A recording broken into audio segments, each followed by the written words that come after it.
Justice Philomena Mwilu acted lawfully in constituting the three-judge bench that is to hear and determine Gachagua's impeachment case. The judges had to rule on the legality of the three-judge bench appointed to hear the case, the role of the Chief Justice and the Deputy Chief Justice with regards to empaneling a judge's bench, and whether there was any informal court session done on Saturday, as had been alleged by the petitioners. To us, it is beyond peradventure that the Honorable DCJ can assign judges under Article 165, Article 4 of the Constitution, whenever he or she is discharging any of the constitutional functions on behalf of the Chief Justice. In this case, we do not find any fault in the Honorable DCJ assigning judges to sit in this bench, more so when the Honorable Chief Justice has not raised any red flag. With respect to the claim that was raised on discriminatory transmission of files to the bench, it must be emphasized that this bench has no role and no control whatsoever in the administrative processes that occur prior to its empanelment. Concerns have been raised about delays in the transmission of certain files, but it is crucial for us to clarify that the term transmission in this case may not necessarily refer to the physical transfer of documents. In the context of judicial processes, particularly with the advent of digital systems, transmission may very well refer to the electronic movement or assignment of case files within the judiciary's digital infrastructure. Deputy President-designate Kithure Kindiki failed to appear before Parliament on Wednesday, prompting questions about his role within the government. Currently serving as the Cabinet Secretary for Interior, Kindiki was scheduled to address Senate lawmakers regarding matters related to the Interior Ministry. However, the confusion surrounding his dual role following his nomination as Deputy President has left uncertainty about his current position. Kindiki was set to appear before the Senate alongside Energy and Petroleum Cabinet Secretary Opiyo Wandayi, both of whom failed to attend the session. Ni vizuri kusherehekea kwa sababu tuko na deputy mpya president ambaye anaitwa Ibrahim Kindiki Kithure. Kwa hivyo nataka kusema wale wanjiita Mount Kenya West mpaka mkumbali, tuko kwa serikali ya muungano, atuko serikali ambaye ni ya chama hii ama ni ya hii, tuko serikali ambaye ya muungano ambaye ni ya Kenya mzima, tukiwa kaunti 47 mpaka tukumbali ambaye yametokea. Sasa ile kitu tunasema ni mtuunge mkono, ndio kutoka wakati yoyote tuweze kuhudhuria akiwa ameapishwa. Hiyo ndio tunangoja, hakuna kitu kingine. I'm struck by the letter from the Ministry of Interior, and I would like to persuade the Senate that the reason why the Minister for Interior is not in a position, it is because in this house, the house found that the former Deputy President was impeachable and he was removed. And the statement from the chair, Mr. Speaker, sir, was that by dint of that motion, that moment, then Deputy President ceased being a Deputy President. This Parliament subsequently, Mr. Speaker, sir, appointed Professor Kindiki as the Deputy President of Kenya. So at the level of Parliament, the Deputy President of Kenya is Professor Kithure Kindiki. It is a matter of public knowledge and notoriety that in fact the subject that is being brought to the floor of this House is a subject of court proceedings that are happening in front of the whole country. It will be highly prejudicial, Honorable Speaker, for us to engage in that debate at this particular moment in time. I think for the respect of the constitutional institutions that we have, because you will remember, Honorable Speaker, last week when this House was charged with that matter, the courts refused to intervene. I think we owe it to the other constitutional institutions to also give them the respect they deserve under the rules of sub judice, not to discuss those matters when they are live before them. Now, a strike called by public sector unions over the transition from the National Health Insurance Fund, NHIF, to the Social Health Authority, SHA, has been called off after an agreement was reached with the government. The unions agreed to abandon the proposed strike action after the representatives signed the agreement on Wednesday with Cabinet Secretaries Justin Muturi for Public Service, Alfred Mutua for Labour, and Deborah Mlongo Baraza of Health at Harambee House in Nairobi. Tom Odege, the Union of Kenya Civil Servant Secretary General, said health insurance was crucial to the members of their unions, adding that they expected the best from the new health scheme, even after some challenges were experienced during the rollout. In their 14-day strike notice issued on October 8th, the unions raised issues with the move from NHIF to SHA without the provision of a comprehensive cover for public servants, the unclear fate of NHIF employees, and the increase in monthly contributions to 2.75% of gross salary without improved benefits for their members. So we are standing here to call off the threat and to call off the strike, because whatever made us to give the notice has been sorted out. What I want to put across strongly is that going forward, the committee consultations, we are praying for them to be productive. We don't want games. We want to build this country together. We are Kenyans and we are working for this government, and we are not ready to see the government going down when we are also working in it. We want the government growing strong, and we want workers in this government to remain united and be motivated so that they deliver services to the people of Kenya. We will work together to ensure that Kenyans have accessible, affordable, quality care from the poor, the vulnerable, the orphans, those who are employed, and those who are in informal settings. So again, as you have read through the primary health care, we'll be having the free primary health care, and other the social health insurance. We'll have health insurance for other levels of care, as well as emergency, chronic, and critical illness, which again will be free. So the aim of the employer is to get maximum benefit from the employee. And the employee has a right also to demand benefits, especially when it comes to issues of healthcare that benefit you. I would only request that we need to break the cycle in this country of confrontation, that everything has to be confrontational for you to get what you want. I think we need to now start the new culture, and I urge yourselves in the future and others, and you're justified, that before you call a strike, write to me and declare a dispute. At least 4 people have been found gruesomely murdered in a span of 7 days, casting light on the level of insecurity in the country. From politicians to university students, the wave of unsolved and mysterious murders has left families bearing the brunt of pain and even communities reeling in fear. Caroline Muthoni reports on the recent incident involving a top management official of a financial company, the latest of these heinous acts. In recent days, a wave of mysterious death has gripped public attention, sparking both concern and speculation. These incidents, which have occurred under unusual or unexplained circumstances, have left communities searching for answers and law enforcement agencies with pressure to solve the mystery.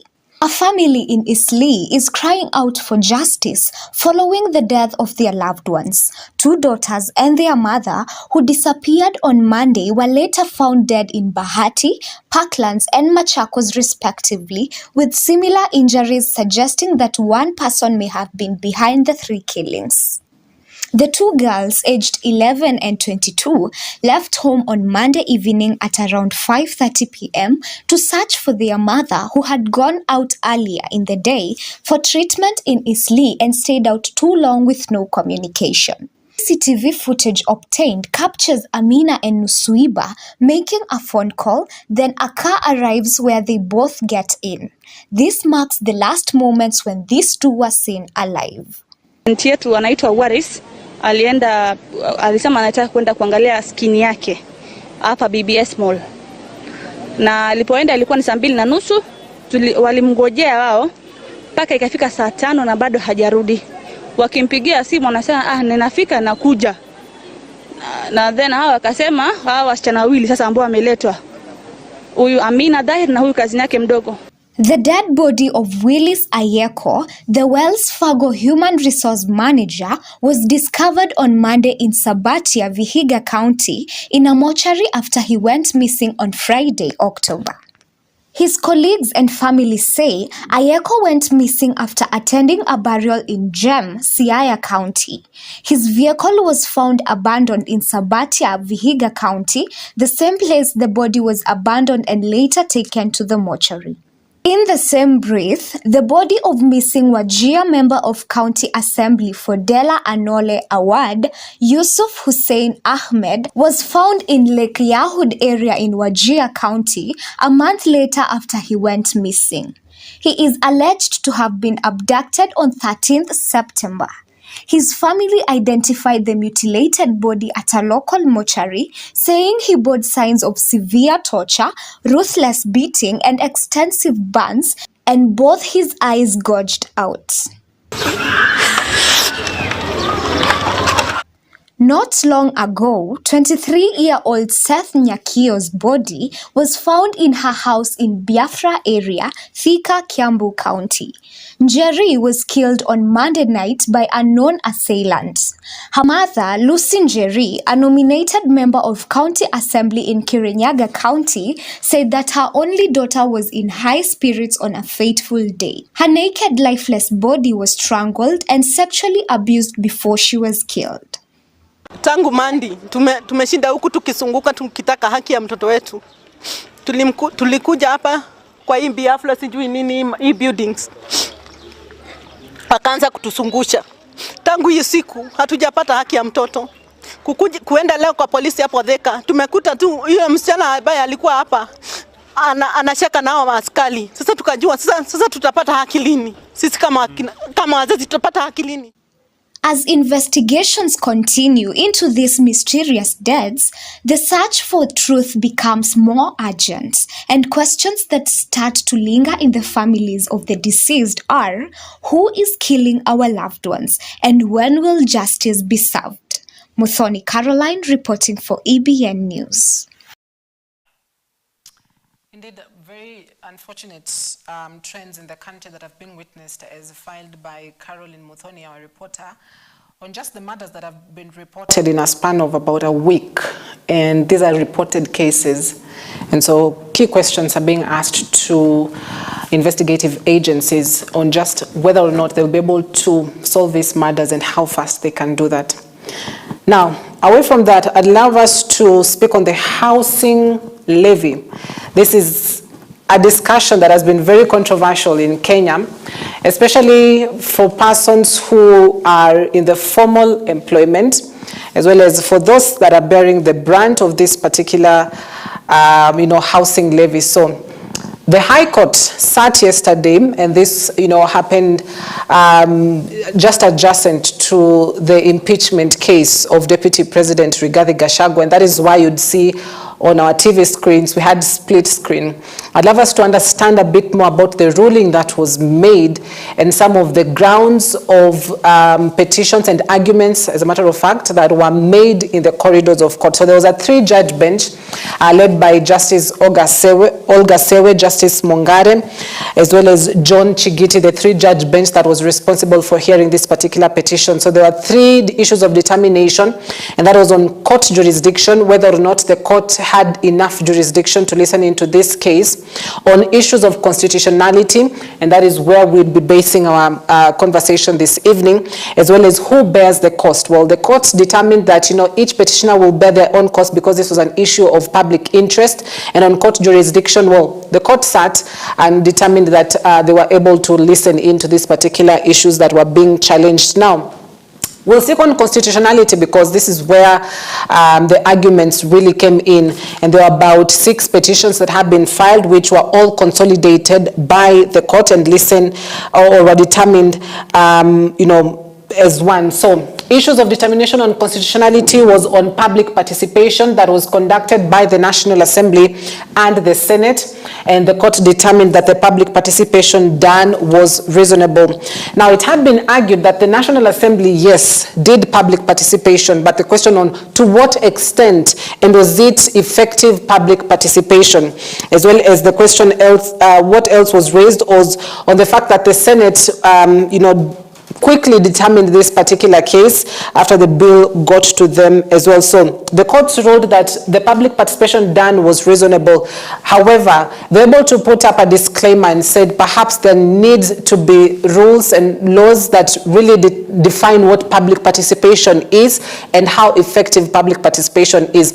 Now, this is a discussion on public participation, not just with the housing levy, but various cases which are finding themselves in the corridors of court, including this particular petition of impeaching the Deputy President, Rigathi Gachagua. So it will be interesting to see what grounds that ruling will be made on. However, on the housing levy, public participation was reasonably done. That is according to the court. So the biggest question now goes back to you as a Kenyan. Were you able to find yourselves in spaces where there was this conversation around public participation, and was your view taken, were your views heard as well? So 1.5% levy does not infringe on Article 27 and Article 40 of the Constitution.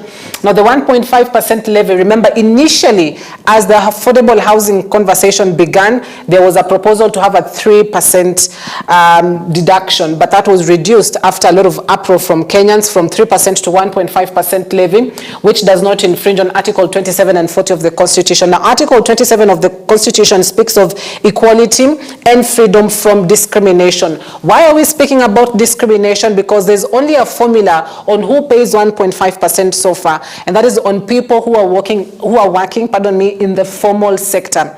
This means if you have a pay slip, 1.5% goes. Question is, what about those who do not have pay slips and do not work in formal sector or the formal settlement? So how do they remunerate the 1.5%? Well, there's no clear roadmap, or at least blueprint, on how that particular deduction is made, or at least the contribution of persons working in the informal sector. So the argument of the petitioner was that this particular levy discriminates persons who are working in the formal sector and persons working in the informal sector. Now, Article 40 of the Constitution that speaks on right to property, because where are these particular houses being built on? Or at least what land is being built on? Now, recently we had members of the County Assembly in Nairobi who had into a scenario where affordable housing land was being built, and just who owns the title deed to which the land sits on. So key questions were raised as well. Now we move to the next issue of determination, which was on the constitutionality or the constitutional duty of the state to provide housing in accordance with Article 43(1) of the Constitution. It is the constitutional duty of the state to provide housing in accordance with Article 43(1)(b) of the Constitution. Now, one of the issues that the petitioner had raised was on, why the state is, one or the other, extending their hand so much into wanting to force you to pay for a house, which one, you may not want to own that particular house, or two, you may already own a house. So what's the essence of paying for another particular house? But the respondents in this case, who was, the Cabinet Secretary for Lands, Public Works, Housing and Urban Development, in other words, the government side, the respondents were able to really, argue their point on it is the constitutional duty of the state to provide this housing in accordance with Article 43(1)(b) of the Constitution. So what does Article 43(1)(b) of the Constitution state? This says the state will provide adequate housing and reasonable standards of sanitation. That means you have a right to adequate housing and reasonable standards of sanitation. And according to the court and what they ruled on, well, that particular duty is done by the state, and the affordable housing fits under that particular duty. Also, the Act does not offend the principle of devolution because of the Affordable Housing Board. Now, housing is a function of the county governments, or in other words, devolved units. You've got services which are broken down to go all the way to even the last or the list of people within the counties and in the country, what we call in Kiswahili mashinani. And so issues like health, issues like education, housing have all been devolved. And so what the court ruled is that this particular Housing Act, we are calling it an act because President William Ruto, in March signed it into law. So the act does not offend the principle of devolution because of the Affordable Housing Board.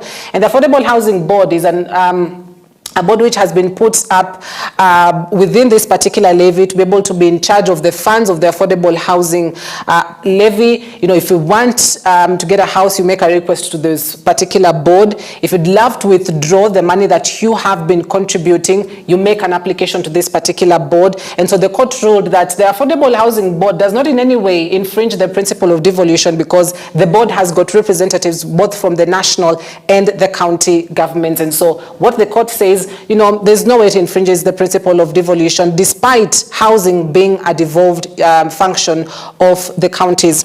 And then one last particular issue which was put up for determination by the court, and that was on the issue of the Affordable Housing Act is not in contravention of Article 67 of the Constitution, which provides that the use of public land shall be aligned with the Land Act. The Affordable Housing Act is not in contravention with Article 67 of the Constitution, as it provides that the use of public land shall be aligned with the Land Act. Now, the issue of land is a huge headache that bedevils the land ministry in the country, not just public land, but also private land. So what is public land? What is private land? Those are some of the definitions, of course, which are made by the Constitution.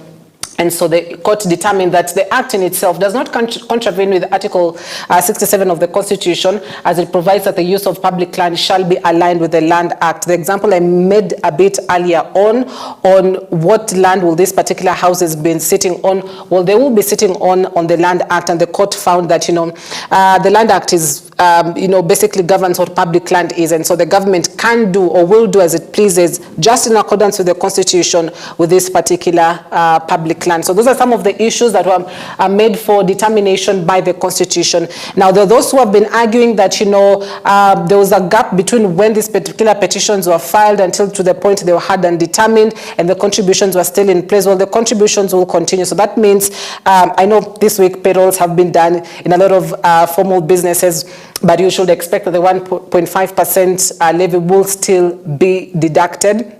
And the question on whether or not there will be an appeal, that is something to wait and see on the appeals, on whether or not they will be made, because the petitioners, let me get the names right, was Dr. Margaret Gikenya and 41 others, because there are 6 petitions which were consolidated into one. So Dr. Margaret Gikenya and 41 others were among these 6 petitions. So it's a question on, will they file an appeal to contest the decision that was made by the High Court, by the 3 justices who sat and determined this particular petition. So the affordable housing is here, and so it's a question on now what happens next. Will there be an appeal? If so, then what will be the determination? But if not, at the moment, the affordable housing is constitutional according to the court, and the deductions will proceed.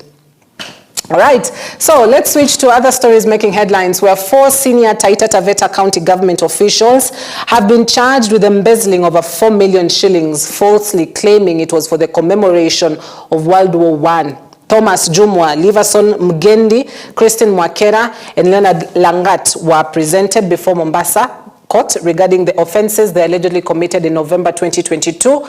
And Jumwa currently serves as the economic advisor to Governor Andrew Mwadime, while Mgendi is the former county secretary. Langat and Ms. Mwakera previously held positions as chief officers for finance and trade, tourism and cooperative development, respectively. The charges against them include conspiracy to commit an offence of corruption, engaging in a project without prior planning, unlawful acquisition of public property, uttering false documents, and willful failure to comply with the applicable procedures and guidelines relating to incurring expenditures. Subsequent to the arrest yesterday of the 4 accused persons, they were paraded by the EACC, and it may not shock you, Your Honor, we have so many media houses today. It's part of the false propaganda by the Ethics and Corruption Commission. And we want to say that, Your Honor, with a lot of respect. Your Honor, if you look at the tweet that we have just shared, that was shared by X, by the Ethics and Corruption Commission, paragraph 1, Your Honor, it says 4 senior Taita Taveta County officials who embezzled over 7 million. That is second to fourth accused persons, a bond of Kenya shillings 1 million with one surety of similar amount, and in the alternative, cash bail of Kenya shillings 200,000 will be reasonable.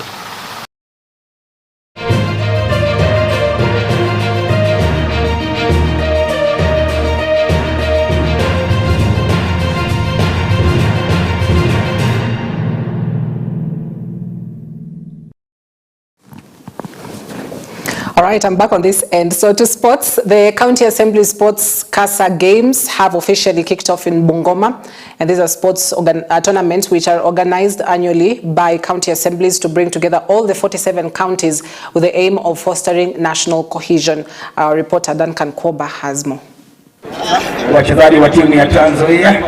In the opening matches, Bungoma held the defending champions Trans Nzoia to a barren draw at Masinde Muliro Stadium.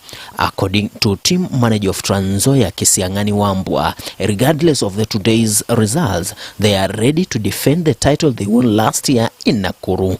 Kisiangani's sentiments were echoed by Honorable Andrew Kutitila, who said that they have a good team that will battle out with other teams to defend their trophy. Na tumecheza baina ya timu ambayo andalizi ya nyumbani, timu ya Bungoma ambayo mechi imekamilika sasa hivi na tumeweza kutoka sare, lakini tuna matumaini ya kwamba hii kikombe ni yetu. Lazima tutaibeba zile timu ambazo zimebaki mbele. Tunajua mambo yatakuwa mazuri na ninajua vijana wangu wamekuwa hivyo kwa sababu ya uchovu. Tumesafiri tu leo asubuhi na tukaingia kwa uwanja. So tuko mahali hapa tumejiandaa na tunajua tutaondoka na hiki kikombe mahali hapa. Good players na waheshimiwa hata wengi, almost 7 that are playing.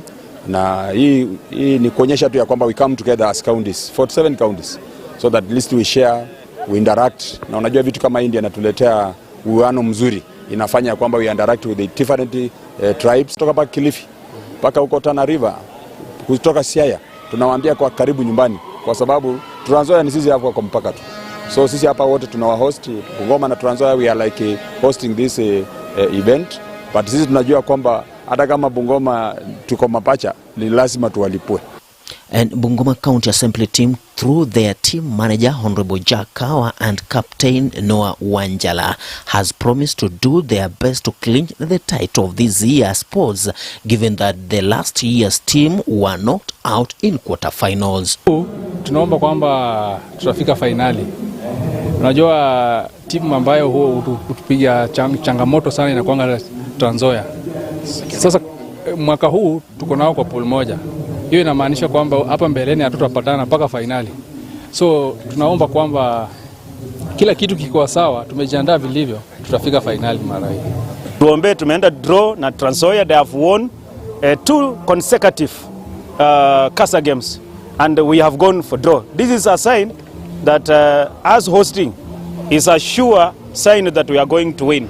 So as a deputy clerk of the county assembly and on behalf of the county assembly, tunakaribisha county assemblies wote ambao wamekuja Bungoma, mjihisi mko nyumbani. Hapa ni a house of Mlembe, tunapenda watu wote. Kwa nataka kuambia kwamba mara hii tunaweka kikombe, tunaiweka hapa, haiwezi kuja na ikaweze kutoka mikononi mwetu kama timu Bungoma. Nzima hilo jengo la county assembly ndilo bora zaidi katika hii republic ya Kenya. So tunajifunza, vile pia wamekuja kujifunza Kenya. So kutangamana na vile economic activity itasaidia county yetu. In other soccer matches, Kakamega County Assembly team beat Marsabit 4-0 in a match that was played at Bungoma High School grounds. Kakamega team's manager, Honorable Boniface Osanga, and other leaders admitted that since the country is in shaky states, it is in only sports that will bring cohesion among leaders. La pili, mmeona Kenya tumekuwa na division of tribalism, watu wa milima na watu wengine, na sisi kama MCS ama watu wa mashinani tumeamua kwamba tukuje pamoja irrespective of what's happening now in the country.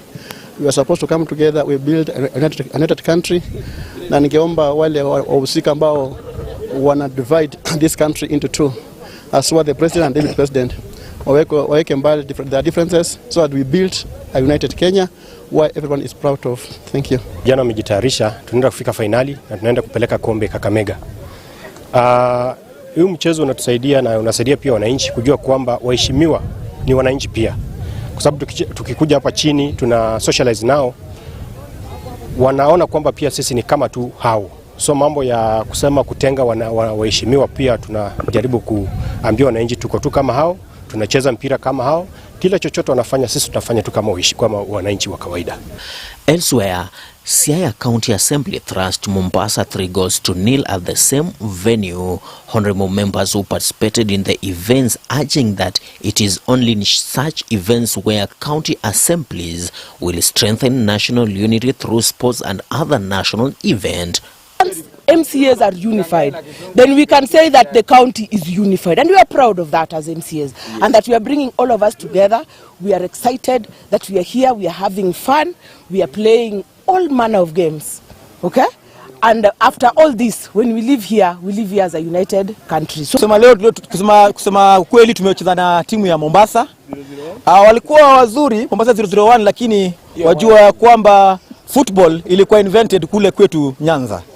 Nyanza kuna wale watu tunajua, kuna kina Origi, kuna Peter Dao, kuna kina Bismarck, kuna kina Madingu na pia kuna kina Diala. So tuko hapa na tukirudi kwetu lazima turudi na kikombe. And it expected to reap benefit for locals. Duncan Koba for EBN Sports, Bungoma County.